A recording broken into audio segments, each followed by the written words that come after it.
Welcome to Content Disrupted, bold takes on brand marketing. I'm your host, Dan Baptiste, and together we'll explore what it takes to excel in brand marketing at one of the most exciting and disruptive times in industry history. Welcome back to Content Disrupted. Joining us today is Amin, the Global Director of Data-Driven Marketing and Media at Reckitt.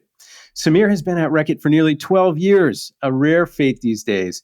For those unfamiliar with Reckitt, their company brings you household names like Airborne, Clearasil, Biofreeze, Durex, Lysol, and many more.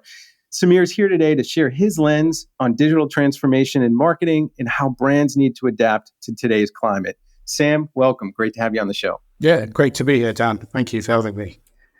My pleasure. So, data-driven marketing and media. Tell me about your role at Reckitt and what it encompasses. My role is an extension of what I was doing previously. So my previous stint at Reckitt was around head of media in the UK, media director in the US. And it was relatively easy because the majority of our investment was around TV. I worked in TV for 20 years before, so it was relatively easy to understand where we basically had to leverage our volumes to get the best pricing. We could benchmark where we were versus our competitors. But then when we moved into digital and accelerated our investment in digital, we soon realized that actually the dynamics had changed. So volume wasn't a key advantage driver. We also needed more technology. We needed better data. We need better systems, better operating models. My new role is basically making sure we have the right media investment strategies. So still making sure that we have competitive pricing, but also how do we basically take advantage of digital channels and win on those channels, which is around making sure that we understand how they work, the right content, the right bidding strategies, the right technology, and the right operating model. From a career path standpoint, I think you and I actually have some parallels. So I was in broadcast media, but on the media side for 15 years. So I worked in radio, and shout out to my radio peeps. Here we are back on this medium again, right? And from when I was there, I was looking and this was early days in 2010. And the shift that I saw happening was this move away from what we would call like interrupt advertising. So you have an ad spot, you put it in context of a message that people want to hear, and then interrupts, and hopefully they don't tune it out. What I saw was people moving away from those interrupt ad models, either opting out, paying to get rid of them, setting up ad blockers, and. And at the same time, to your point, these digital channels started exploding. So the access to people and consumers and buyers in a interesting way started to change. So now instead of interrupting a media message, you actually could bring that message forward as a brand. And if you could build your own audiences, you could influence people, and the impact was massive. So that was what made me shift from this mass media model to digital. Back then, I mean, I think we moved at about the same time. Like, what was going through your mind as you moved from a pretty long history and successful history in broadcast TV to diving more into the digital space? I think there was two dynamics at play that really happened. Firstly, we saw that TV audiences were declining, especially the younger demographics. So the strategy of putting all your eggs in one basket wasn't really working. And I think what you end up having was audience-led inflation. So the price of TV was actually increasing. And then what you had was the social channels were actually then developing their ad products. So those two dynamics came into play, and they could deliver audience scale similar to TV. And the third one, if you even think about it, was how TV's role in the consumer journey had changed. So TV was really used to drive awareness, to give credibility, or traditional media, if you say radio as well. It was, if you could afford to go on TV, people tended to trust you more. But then with the advent of social, people could actually find out for themselves that actually this car isn't the best car because someone who's bought it is telling me he's got X amount of problems with it.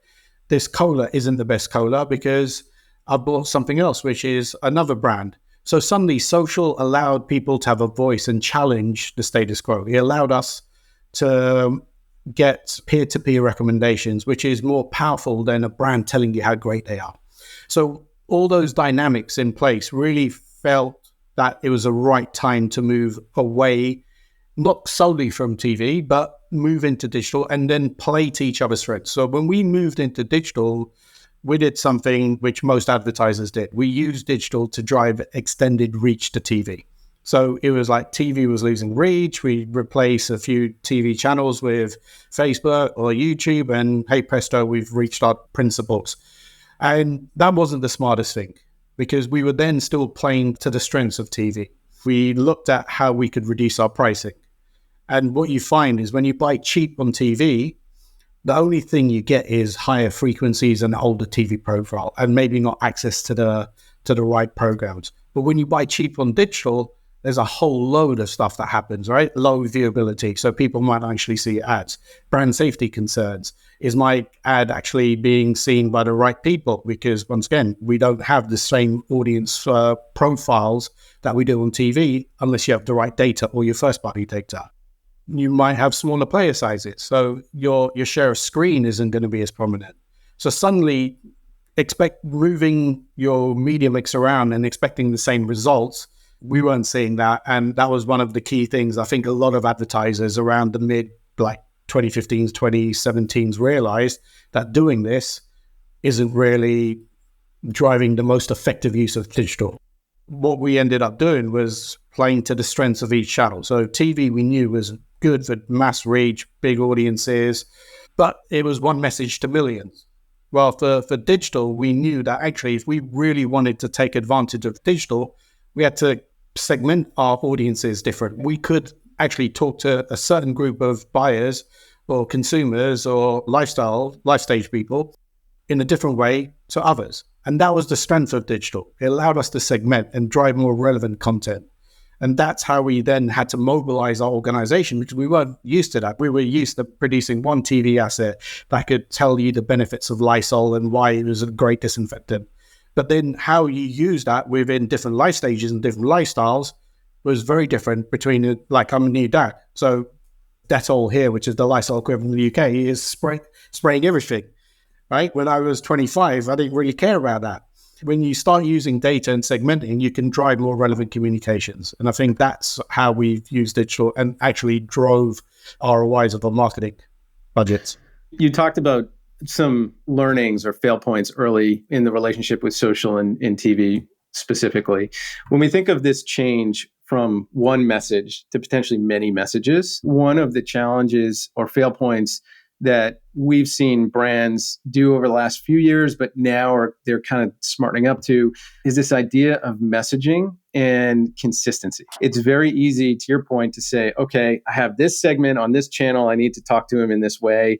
And what you quickly find is this kind of rat's nest of all kinds of different messages in market on different channels, and I'm programming at a channel level, and that channel might go away. Like all of this complexity, like as a brand, how do you create momentum and semi-consistency in a world that could be that fragmented?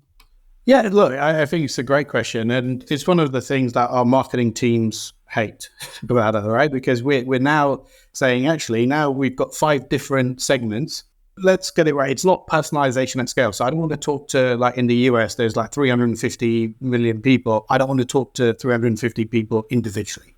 We don't have the data, we don't have the bandwidth, but we know that actually there's groups of people with similar interests, with similar life stages, similar problems that our brands can solve. So we can then do macro segmentation at a high level and say, actually, do you know, these people, moms, we know that disinfectant is going to be core part of their routine. So therefore, the way I'm going to talk to them is going to be very different to people that might want to go to the gym and disinfect their gym clothes because of the smelliness and et cetera, et cetera.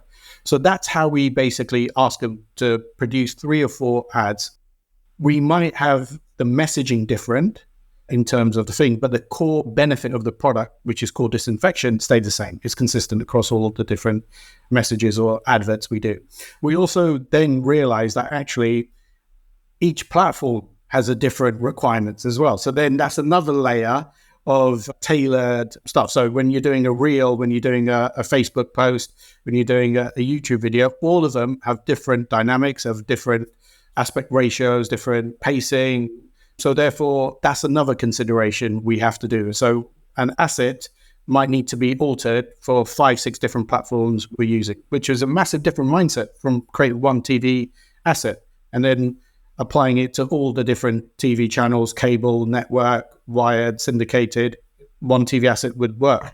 The same doesn't apply with digital. You have to be tailored for the different types of platforms used, even the feed-based stuff between Instagram and Facebook, or Meta now it's called. Even though it's a feed-based environment, there's still nuances on how you would basically tweak your creative to get more impact on those channels. And that's an education process we're doing with our marketing teams to see them so they can see for themselves the benefit and the results that they get in terms of both media KPIs, but also ROIs. The way we support brands is largely around organic reach. So starting to create content and messages both through core owned web properties, but also through social and email and on and on and on and on. So we look at it as a connected ecosystem. So how can we understand what is the purpose of your brand? How does it extend in by audience, by channel, so that you start to build everything together? That obviously, like when you look at the scale of that, becomes a challenge. Are you looking at the world in that way, both from organic and paid? And how have you started to build that architecture within Reckitt? We call it the brand habitat. What we do, we look at a specific audience. We look at the kind of behavior change we want to do. As our brands, before we were talking about very functional benefits of our brands, like we clean better than 99% of people, but then that claim Clorox has, or another person or another brand has. As a marketing team, we reinvented the roles of our brands and linked them to the United Nations Sustainable Development Goals. So creating a purpose for our brand. We're doing it in the sense that I know a lot of companies talked about purpose, but I think the way we've done it at Reckitt is very good in terms of we link the sustainable solution or superior solution we have to the purpose. So it's our brands, by their utility, can drive that behavior change. So a perfect example would be Finish. We know that the formulation is so strong, and people still, and even I argue with my wife to this day, is she'll scrape all the stuff off and clean the plate before she puts it in the dishwasher. What's the point, right? We could spend a half an hour on that, right? Yeah, I would put the plate in and she would say, no, you've got to clean it. I said, no, but trust me, this is my brand. I know it'll clean it. So, and it saves water. So in countries like Turkey and a lot of the African countries where water scarcity is a real thing, that has really changed how people perceive the brand. And when you're talking on social channels, everyone's talking about performance, like cleaning dishes. No one really cares. But when you're talking about saving water, on Harpic in India, we've put 100 million toilets in. And we're talking about actually making people's life safer through the use of toilets and better sanitation. With Vanish, which is like the Oxy in the US, it's about sustainable clothing and rewear, circular fashion. So we know that outside the oil and gas industry, the fashion industry is the second most pollutive industry in terms of the landfill of people basically buying fast fashion and just throwing it away. So each of our brands had linked to a kind of sustainable goal, but also a purpose. And through that, we said, this is the behavior we want people to change. So through that, we then created a brand ecosystem called the brand habitat. It looks at paid, owned, and learn. And we kind of said, okay, through this ecosystem, what are the key salient points that we need to be present and how people are journeying through it? And then making sure we have the right content through that to make sure that people have the right information at the right time to progress through that journey. So there was a time where we didn't have information around, is Lysol safe for my kids? So that's a key exit point when people realize that actually I don't have the information, so I'm not going to risk it if it's my child.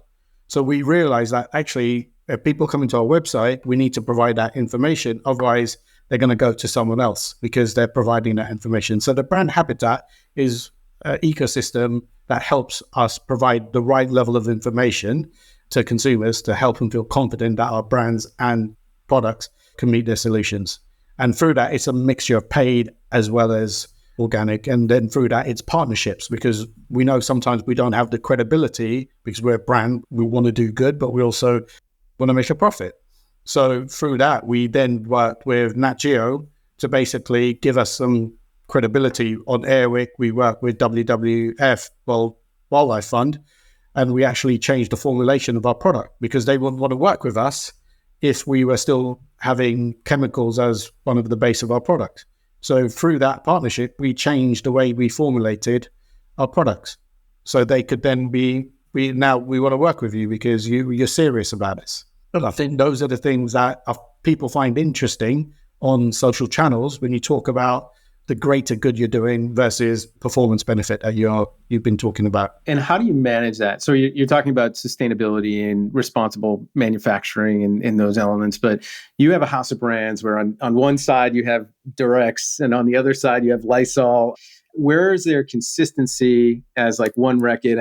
I assume that sustainability message holds true, but where the brands then become like themselves, but within boundaries. How do you develop the habitat like that?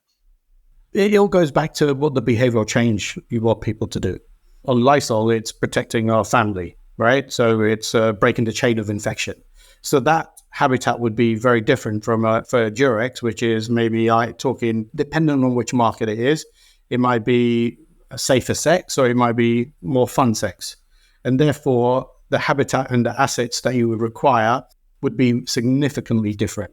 What we do have as a brand that drives consistency is execution. So we have brand safety for all of our brands. There's certain things that, regardless of who you are, we don't do. But then we talk about how we basically can flex between brands. So perfect example would be Durex. When we were having a one Reckitt brand safety filter, it wasn't allowed to go on content around sex or condoms. So then we thought that was crazy because that's the whole, change it. So we said, look, the brand safety flaw, it could be about racism, it could be about misinformation, it could be about child pornography, et cetera, et cetera. But then actually for Durex, we should carve out its own brand safety, and it can talk around sex and go around sexual content, around articles around condoms, but that would not be suitable for a Nurofen or a Lysol or an Airwick or a Finish or an Airborne or a Mucinex. But then they would also then create their own profiles of what's acceptable and what's not, linked to their brand purpose, the brand habitat, and therefore that's how we give them enough room to play in their own spaces, but having a overarching strategy around brand safety and what Reckitt as a company will find acceptable and not unsuitable. Sorry. And what role does data play as you're looking at brand purpose and how you think about presenting the value offering, both at the company level and the brand and sub-brand level? Like, how do you think about data, and do you think about data when you're establishing some of these guidelines? Depends what type of data. So it's funny because everyone uses the word data, but there's different types of data which can help you and which can't help you. So when we look at the audience, we look at certain types of data that helps us build the profiles of those audiences.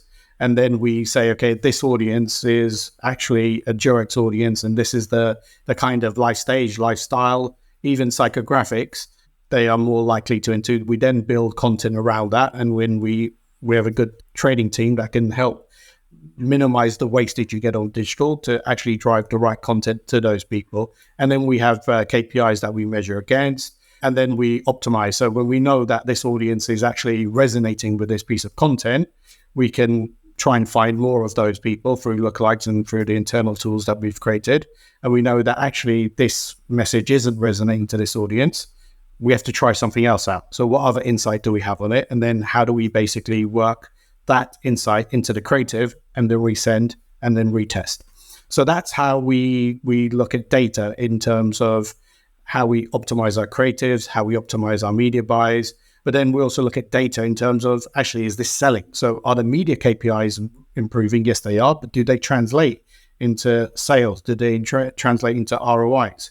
And that's another set of data that we have that we work with our measurement team to then say, yeah, actually, if you get these right, it leads to a causation effect on sales. So as you're looking at brand purpose, and I'm sure you were deeply involved in establishing that for Reckitt, there's some brands that do this particularly well, especially as we think of some of the larger narratives, like how do I make the world a better place? Like I think a lot about Patagonia as an example, right? Like, they're focused, at least in the States, on protecting open spaces, right? So they're sponsoring bills that protect public lands, and it's all the way down to how they behave. It's responsible manufacturing, a lot of things that you talked about, but it's driving advocacy and having this shared mission between their audience or their consumers and their brand, right? Like they look at their brand as a platform.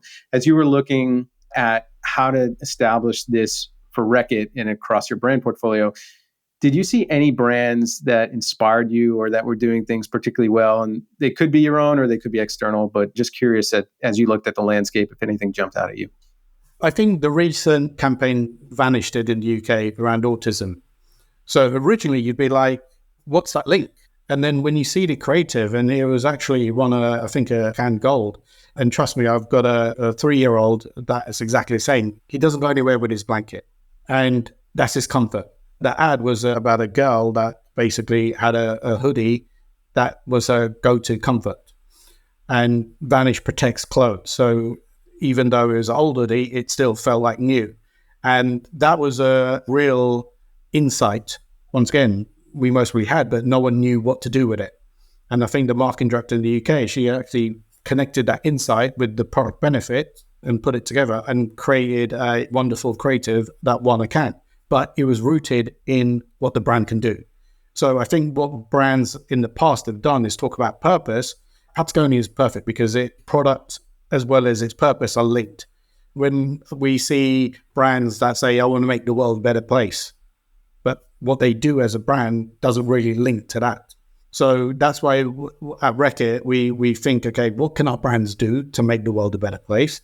And then that's what we're going to talk about. We're not going to talk about something else. We're not going to talk about stuff that our brands can't do anything about, because then it just becomes like, I don't know, purpose washing, or we're talking about stuff that people want to listen to, but you're not actually doing anything. Does that make sense?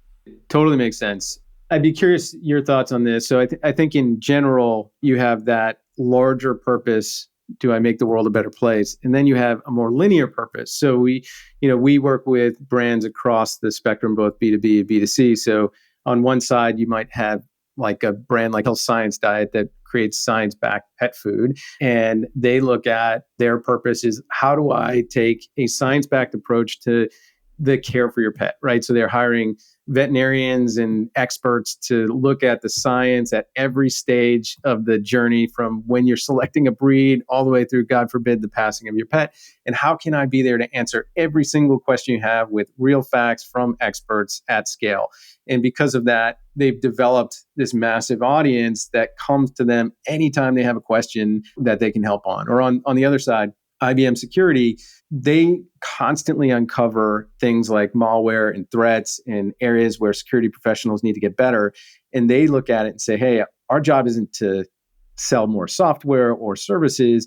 Our job is to improve the community. So they started hiring journalists to tell the stories of these malware and threats and start to make people smarter and better and see around corners. And because of that, they got this massive halo, but very linear to their business. It's not necessarily about helping drive water purity in underdeveloped countries, but it is true to their purpose. Like, where do you see the line there from a larger, more altruistic brand purpose versus something that's closer to the areas that the brand can impact and the kind of linear benefit that you have? I think it goes back to how credible you are as a brand in doing it. I think there's a lot of talk these days of greenwashing and talking about sustainable washing and brands talking a good talk without walking a good walk. And I think it goes back to the credibility of what are you doing as a brand to make whatever purpose or whatever behavioral change you want a reality. And it goes back to that. So we as a company, we have a kind of saying is like, hygiene is the foundation of good health, right? And we have hygiene brands like Lysol and Dettol and Finish, and we have healthcare brands like Mucinex, Lemsip, Nurofen, Durex, KY. We know that actually by getting this right, it can reduce the amount of healthcare brands, how much of our healthcare brands get used. Because we know that actually washing our hands in India, we do a massive program with the Indian government on Dettol of washing hands. Because we know that actually there's a lot of diarrhea that happens when people don't wash their hands properly. We know that actually there's products that we most probably have that if we, in theory, don't want them to be used, right? If you break the chain of infection, like look for Lysol, if you clean and disinfect, that most probably has a negative impact on Mucinex in terms of people getting viruses and getting colds. As a company, we've created a kind of purpose to say that if you do this, you might not need to do that. But if you do have it, we have the portfolio to support. It's a kind of future-proof model, I would say, in the service of the consumer. Yeah. From a data standpoint, one, and some of this is anecdotal, but you start to see fatigue, right? Like, as a lot of brands started to come out. And I think a lot of it is what you're talking about, which is like the greenwashing or the purpose washing when it's not true, right? And now everybody has to be impacting the world in a positive place. And then people kind of retreat, saying like, enough, I just want to buy some Lysol, right? Are you seeing fatigue in the conversation from a data standpoint? Or are you still seeing the same level of impact? It goes back to the action. So what we have is a kind of formula that says, look, the brand has to fulfill its purpose. It has to be a superior product. If it doesn't fulfill its need, it doesn't matter what purpose you're going to do, it's not going to do. That leads to the purpose, which is what behavior change you want to do. And then what we then say to the markets, the local markets, is what's your fight? So how do you translate that into activation, a program? So then we leave that fight to the markets to do themselves. So the Finnish program in Australia is very different to Turkey, where Australia work with farmers in making sure that they have enough water. In Turkey, it was all about water preservation around the lakes. The fight will be a local activation relevant to the consumers of that market and the country. So that's how we try and keep it refreshed so it doesn't get tired, because these problems aren't going away because people lose interest. That is true, unfortunately. How do the markets pick their fight? Like, is it a gut reaction? Do they look and say, this is relevant to what we do? Is it the size of the spotlight on the problem? Like, how are those fights picked? A lot of those fights are in conjunction with partners. They most probably look at, okay, what partners have similar issues as us or similar interests? And then can we come together to come up with a solution? And I think that's where one of the key things I think Reckitt has changed in its way is how it handles partnerships. Before we always used to think we could do everything on our own. And then when you get to a certain scale, you think actually, or a certain scale of problem, you realize you can't do it on your own. And you have to work with the likes of water.org, the governments, NGOs, WWF, the likes of Nat Geo, to really not only provide the credibility of the programs, but also their expertise. And they know that actually this is how you actually create the solution in a particular market. So we might partner with them in a market like India because they know actually this is how you're going to solve the problem. And we might provide them with resources, funding, product, et cetera, et cetera. And are you seeing that translate into like brand loyalty metrics or business growth metrics? Like when you find alignment on something powerful where you can have an impact, are you seeing that it is a positive impact on the bottom line? Yeah, and it was funny. I think when we started these levels of programs, maybe about 6-7 years ago, the question was like, are we accepting a loss of short-term revenue for long-term growth? And I think our CMO and CEO at that time said, look, it's a nonsense question, because by doing good, we as a company, we can do well. We're reframing, the products haven't changed. We're reframing how the products are used, reframing how the products can do a greater good. And it shouldn't lead to any loss of revenue for us in the short term. It's just actually expanding the use cases to a wider set of audiences in a more relevant way.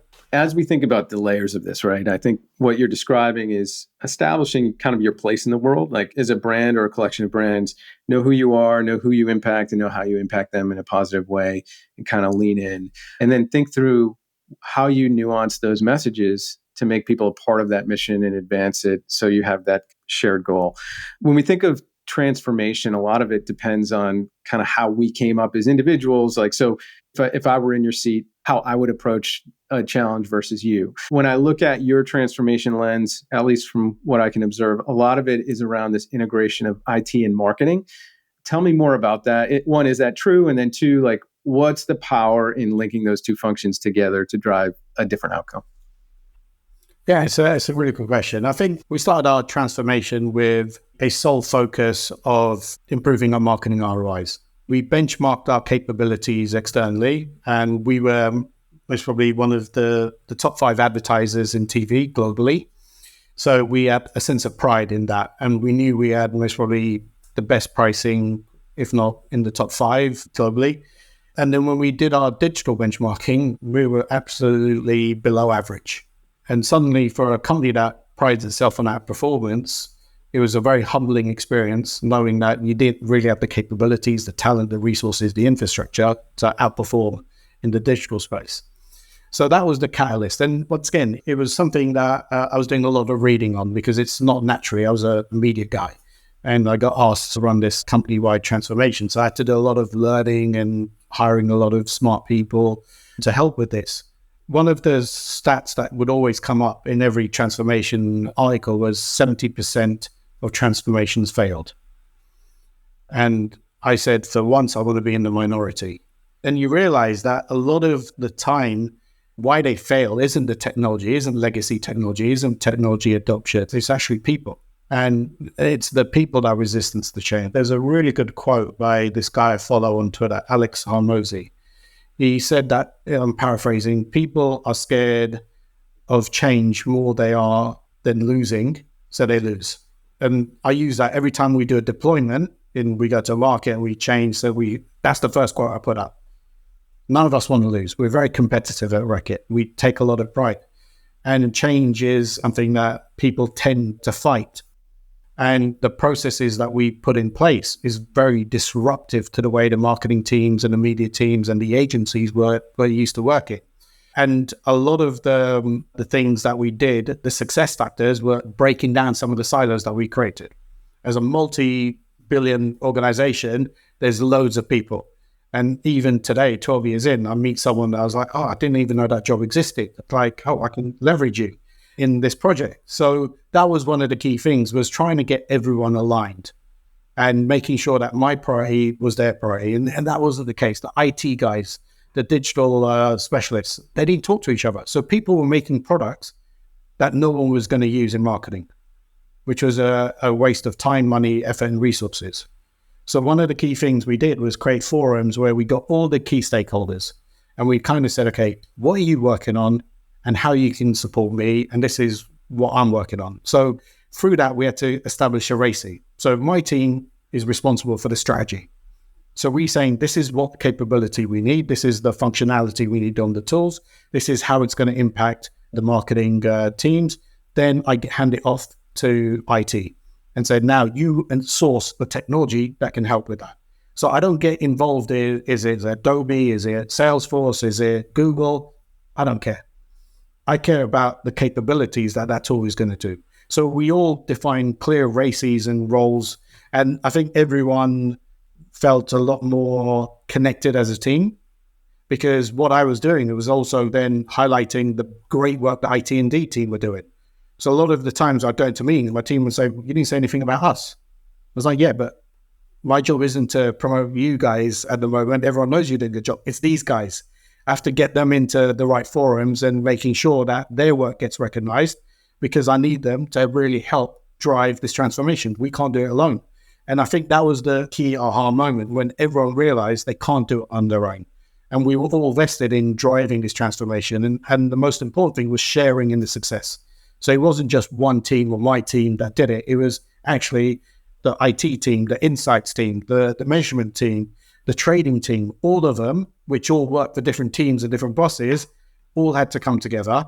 And was it easy? No, because once again, we all have different bosses, all different priorities, but we all had a common goal to say we all want to improve how we do marketing at Reckitt, and we all want to make sure that every dollar, rupee, yen, euro, pound we spend in digital, we're always going to maximize our ROI on that. So this is an absolute pandemic in enterprise organizations, as I'm sure isn't a surprise to you, right? Like, you have all of these competing silos, each with their own functional areas, their own responsibilities, their own metrics of how they're judged, and often they're at odds, right? Which is why you just hunker down and be like, oh, well, if I help Sam, I can't help myself, right? Like, because his goal isn't my goal. Like, whose responsibility is it to change that dynamic? And like, how high or low in the organization do you have to be to start bringing that change forward? It's a great question. And I think it goes back to, like, no one's told us to do this. In terms of, no one says you have to work with this guy, but I know I can't do my job without that person. And that person knows that they can't do their job effectively without my team.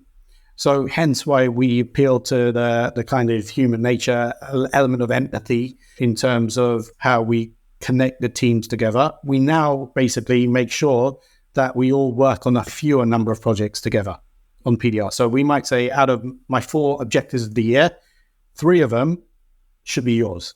So my priority should be your priority. So I want you to have your PDRs reflect my PDR. So personal development objectives. And you made that decision, or is that? I work with other leaders in the team, because otherwise, once again, as a center of excellence and a global function, I ask the question to everyone. I go, do you want to look stupid in front of the market? Because if you do, then good luck to you. Keep going. If you don't, then we have to work together, because at the moment, the markets who actually implement a lot of the strategies, they're overrun with a lot of work. They're overrun with, like, this guy saying you have to do this guy saying you have to do that. So we have to simplify and make it easy for them. So we've got to be connected. I can't go to the market and say, do this. And then a week later, you go and say, do the opposite. Because then they'll look at us and say, hold on a minute. You guys you're giving me conflicting information. So guess what? I'm going to do nothing. I'm going to do what I want to do. And that's how I was when I was in the US. I was like doing what I wanted to do. So I kind of said to all the global functions, it's like, we have to come together as one. We have to be a united force, because when we give a message to the market, it has to be one message. It has to be simple. And we got to be able to all work together in how we deliver and support that market. Because I know if I ask the market to do something, I'm going to get 50% compliance. But I know the EVP of the region, if he asks that question, he's going to get a higher level of than me. So we also arm the right people to ask the right questions, because we know that's how you drive change. If they keep on talking about what's my TV pricing, how many TV GRPs you're buying, then the focus of the market is going to be, I'm going to focus on my TV strategy. But if the EVP starts asking about what's your audience strategy, what's your data strategy, what's your technology strategy, suddenly by him asking that, he's going to drive that change in his organization and his region a lot quicker than I will. So you have to partner with those senior stakeholders to drive that. And you've got to deliver in return, because all he wants is, I want better revenue, I want better ROI, I want better net promoter scores, I want better equity scores, I want people to connect to our brand. So by giving him all this, he will support you. If you don't, he won't. Yeah. There's an old saying, the numbers on the wall go up, right? Like, so if I'm asking you these specific metrics, chances are those specific metrics will get implemented. Part of that is skill and knowledge and growth. Some of the things you're asking the markets to do, they've never done before. How do you bring them along? Like, how do you arm them with the right level of skill and talent and maybe resources to actually do the job? It's a really good question. So one of the key things we managed to do was internalize our technology. What we had different agencies working with different markets. It wasn't consistent of how we used our technology. So we internalized a lot of that. So that was one thing. And we had resources, internal resources that could help implement and work with their agencies to activate. We also then did loads of roadshows. So we flew all over the world, going into the markets, explaining the why, how strategic and competitive advantages have changed. So therefore, we have to be relevant. We showed them that how TV had a limit on how effective it can be today versus 15 years ago, 20 years ago. We showed them that how segmenting audiences is really the key of how we drive penetration of our business. How we build a habitat, which drives better consumer experience, better loyalty. Those are the programs we initiate, and then we formalize that. So I work with a marketing capabilities team, and they've created a fantastic world-class stimulation of DDMM, which is data-driven marketing and media simulation. So we spend 3 days with the markets. They actually go through the theory, and then they actually do, because we know you learn by doing. So I've done courses, and I think that the stat they said is any course you do, any type of learning, at best you retain 5% of the knowledge. By doing a course and then going back to your everyday life, you're not going to remember what you've done. So we actually spend 3 days. We show them all the tools that they have access to, because that's the game changer. We internalized a lot of our tools. And we basically said, by using these tools, That's how you're going to get better insights on your consumers, better understanding of how well your media is performing, how well your creatives are performing. And you can then scale them, how well your marketing ROIs are going up. And having that information and that data is critical of how we scale and drive better performance of our marketing budgets. Got it. Imagine you're not at Reckitt and you get dropped into an organization that doesn't have the same level of resources and hasn't done a good job integrating marketing and IT. Where do you start? Like, what do you need to focus on? So folks that are in a seat being like, man, I'm miles away from this. Like, what should I be focusing on as foundational principles? How do I get moving? And then from a transformation standpoint, how do I think about driving some of the alignment that you described with different teams working together on shared goals? I think it goes back to understanding what you want from the transformation. So I remember I was in front of the senior leadership team and I had to pitch for some money for my transformation. And I could have said, hey guys, do you want to be part of Sam's data-driven marketing transformation? Out of the 20 people in that room, I most probably get one person raise their hand, say, yes, Sam, I want to be part of your transformation journey. So I didn't say that. I asked them a simple question. I said, how many of you want to improve your marketing ROIs? Every hand went up. And I said, okay, now that's what you want. I can give it to you, but how I give it to you is through this transformation. So it goes back to what you want. So understand, because people want to do transformations because they want to ingest the new technology, because they want to see to their shareholders that they're futurizing, but don't use any of the technology. So it's being super focused on what you want from the transformation. Do you want better creative? Do you want better efficiencies? Do you want better effectiveness? Those are the types of things. Once you're single-minded, then you can start making sure that you put the right processes and right people in place to work together, and then create a line vision. So one of the key things we did was we showed them the end goal. And we said, the end goal is what you want. Now, the example I use is if I said to my wife 3 months ago when she was heavily pregnant, you want to go on a 8-hour flight to Dubai. We have a 4-hour stopover. Then we have another 8-hour flight, then a 2-hour stopover. Then you get to the airport, another hour journey. She'd be like, no. I don't want that at all. Absolutely not. Yeah. What I want, if I framed it and I showed her the end vision, do you want to spend 3 weeks in Bali on the beach, having your foot massage, head massage, all the fish and alcoholic or non-alcoholic cocktails you want? She goes, I want that. That's the vision, right? When you start off with that, you understand if people want it and they see what role. So when you're doing something, they realize that that is leading to a greater good. I think a lot of the time people start with the process. When you start with the process, it's tough, especially when you're changing behavior, when you're changing system, when you're changing up model. And if people don't see the end result, they're going to lead to resistance. So I think start off with what the vision is, and then make sure that you align that vision. So everyone wants it. If she said, actually, I don't want to spend time in Bali, I want to go to Barcelona for a long weekend, that would have been a different travel plan versus going all that way to Bali. So that's what I would do, is align that vision. Then create the right forums. So the key stakeholders, the key decision makers have to talk. They have to understand and find alignment. And it's hard, as you said, because everyone has competing goals. So once again, you've got to create dependencies that I can't do my job without this person. And how you create those dependencies is up to whoever's in charge, but you also got to lead with empathy. You can't say, I'm the smartest, you can't. So it's how do I make someone else's work better? And that's the key sense of influencing. Influencing is like, if you got $10 in your hand, you're not going to give that up if I give you $5, right? You say, no, I lost. But if I say, actually, I'm going to give you 15, you say, okay, I'll give up the $10. And it's the same thing in terms of how you influence ideas. How can you make people's ideas better? And then that's how you get them on board. Then through that, you have constant races that say, look, this is how we're going to work together. So you create an op model and you make sure it's super simple for people to understand. You don't make it complicated, because complexity is going to be your enemy.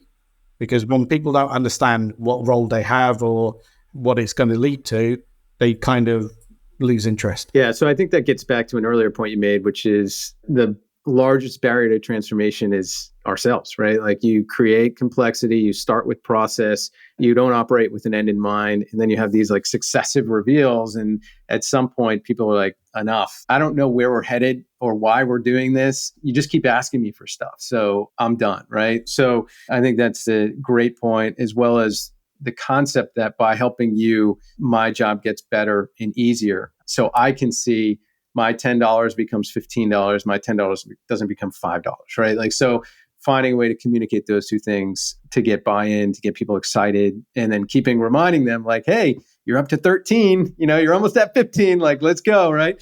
We did a measure, absolutely, and celebrate success. The best thing is, once again, it's celebrating others. So it's easy to say my team did this and my team would like it, but they mostly hate it when I celebrate the success of others.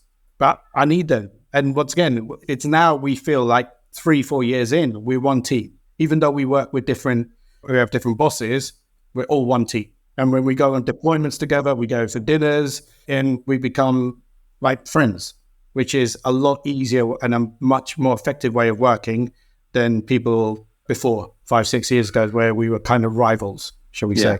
That makes sense. I guess last major question I have is, you've lived through a ton of change over the last 12 years. What do you see next in this crazy landscape that we're living in, and how do we prepare for that now? I think the first thing in terms of change is making sure you got the right mindset. Right? With change is linked ambiguity. And a lot of the time, people are kind of scared with ambiguity because they don't know what's going to happen. And I think great leaders or good leaders see ambiguity as their friend. And that's one of the key things I've tried to do is, like, if you don't know and I don't know, I'm going to put a stake in the ground. I'm going to lead through ambiguity rather than be led in ambiguity. And I think that's one of the key things right now is there's stuff like Gen AI, which is the new buzzword. And I think it's very different to maybe this time last year where everyone was talking about the metaverse and NFTs and blockchain. And I think those Web 3.0 products and systems were kind of light years ahead. People, like, you could see how they were going to impact. You couldn't relate to them in your everyday business. I think the difference in Gen AI, you can see the benefit right now. Yeah. You get your hands on. Yeah. And I think it's going to be a massive disruptor in how we do business.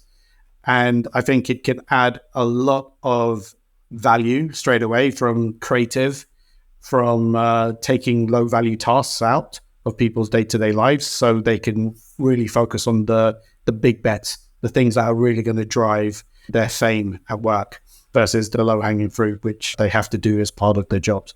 So I think that's a massive opportunity for brands. And once again, it's how do we capitalize on it? How do we take something and embed it into our organization and then get it to work and sweat as hard for us from a marketing perspective, from a supply perspective, from a regulatory perspective? And I think that's the biggest opportunity for business, not just in marketing. It's how we embed Gen AI within the operating model of their business. I suspect it comes to your earlier point, which is talk to me about the beach, not Gen AI, right? Like, as I think of, where we're headed, these are all things that accelerate or things that could potentially get in our way if we can't understand them. Last, the speed round, first thing that pops in your head, I'm just going to ask you 5 questions and then let you on your way. So as a marketer, what keeps you up at night? Talent retention. I think marketers realize that, especially within the digital space, you need good talent and you need specialists. And how we promote and retain those talent is one of the key concerns I have, because everyone wants promotions, everyone wants jobs, to feel that there's a progression involved. And I think in our companies, we're getting there, but it's one of the key things that keeps me up at night. How do I keep the great people that we have at Reckitt? And what keeps you going? Learning. I have a hunger to learn. I didn't have this. Being honest, 6-7 years ago, I thought I knew it all until I got into a position where I didn't know anything. And I say this, I went from, sounds really arrogant, from being in most rooms, I was the smartest in the room because I knew exactly what I was doing in terms of TV activation and trading, to then being the dumbest in most of the rooms I go into now. And I think that hunger to learn more and become as smart as the person sitting next to me is what drives me. And there's so much to learn. It's fascinating. And both technically and around leadership and about being more effective. So types of content I view is vast. I'm paying the dividends of it. Best business book or resource to that point? Never split the difference. That book by Chris Voss. It's changed the way I see life. It's a great book. Remind me to never negotiate with you. Awesome. Well, Sam, such a pleasure. Congrats on the new addition to your family, and really appreciate all the awesome insights you brought today. So incredible time with you, and we appreciate you.